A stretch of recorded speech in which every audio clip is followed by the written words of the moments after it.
ఇటీవల గుంటూరులో కాపు ఉద్యమ నేత ముద్రగడ పద్మనాభం సంస్మరణ సభలో టీడీపీ ఎమ్మెల్యే బోండా ఉమా చేసిన కామెంట్స్ ఆ పార్టీ 3-man కమిటీ విచారణ జరుపుతోంది. టీడీపీ త్రిసభ్య కమిటీ ముందు హాజరయ్యారు బోండా ఉమా.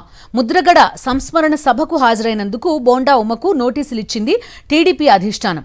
ముద్రగడ కాపు ఉద్యమం వల్లే టీడీపీ ఓడిపోయిందని బోండా ఉమా కామెంట్ చేశారు. తన వ్యాఖ్యలకు కట్టుబడి ఉన్నట్టుగా బోండా ఉమా చెప్పినట్టు తెలుస్తోంది.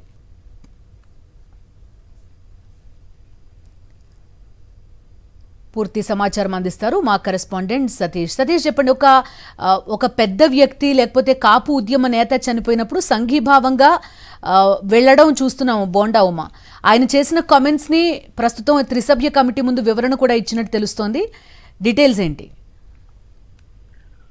బిందు, బోండా ఉమా వ్యాఖ్యల కలకలం అన్నది తెలుగుదేశం పార్టీలో రోజు రోజుకి పెరుగుతుంది. కొద్దిసేపటి కిందట తెలుగుదేశం పార్టీ త్రిసభ్య కమిటీ ముందు కూడా బోండా ఉమా హాజరయ్యారు. తెలుగుదేశం పార్టీకి సంబంధించినటువంటి నాయకులు టీడీపీ ఏపీ అధ్యక్షుడు పల్లా శ్రీనివాస్, అదేవిధంగా Nimmala Ramanaidu, Kilar Rajesh TDP general secretary, ముగ్గురు నేతృత్వంలో త్రిసభ్య కమిటీ ముందు బోండా ఉమా హాజరయ్యారు.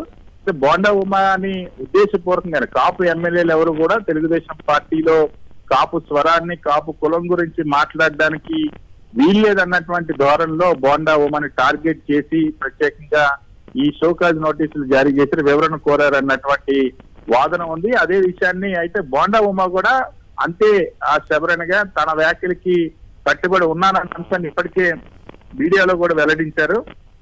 నేను ముద్రగడ సంస్మరణ సభలో ఎక్కడ కూడా తప్పు మాట్లాడలేదు, నేను మాట్లాడిందని కట్టుబడి ఉన్నాను, అదే విషయాన్ని వాస్తవాలే మాట్లాడాను, అదే విషయాన్ని ఆ కమిటీకి పార్టీకి కూడా నేను చెప్తానన్న అంశాన్ని చాలా స్పష్టంగా బోండా ఉమా మాట్లాడారు. సో ఇప్పుడు కమిటీ ముందు హాజరయ్యి కూడా అదే విషయాన్ని, ఎందుకంటే ఇక్కడ కేవలం ఉద్దేశపూర్వకంగానే బోండా ఉమాని కులం పేరుతో టార్గెట్ చేశారు.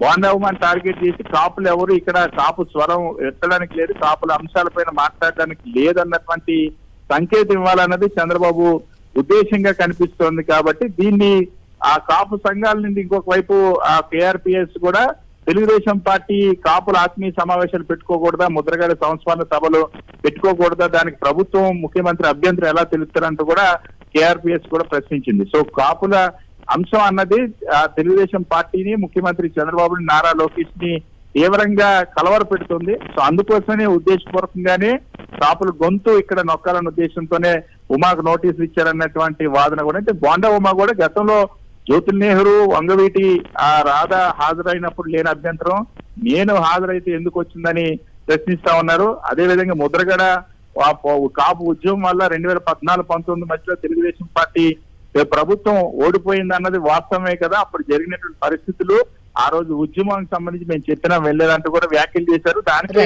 కట్టుబడి ఉన్నాను, అదే విషయాన్ని వెల్లడిస్తామని కూడా చెప్పారు. సో త్రిసభ్య కమిటీ ముందు తన వ్యాఖ్యలు కట్టుబడి ఉన్నానని స్పష్టం చేస్తా ఉన్నారు. సో దీనిపైన త్రిసభ్య కమిటీ ఏ నిర్ణయం తీసుకుందో వేచి చూడాలి. Okay Satish, thank you. మరిన్ని అప్డేట్స్ కోసం ఛానల్ ను సబ్స్క్రైబ్ చేయండి. నోటిఫికేషన్స్ కోసం బెల్ ఐకాన్ పై క్లిక్ చేయండి.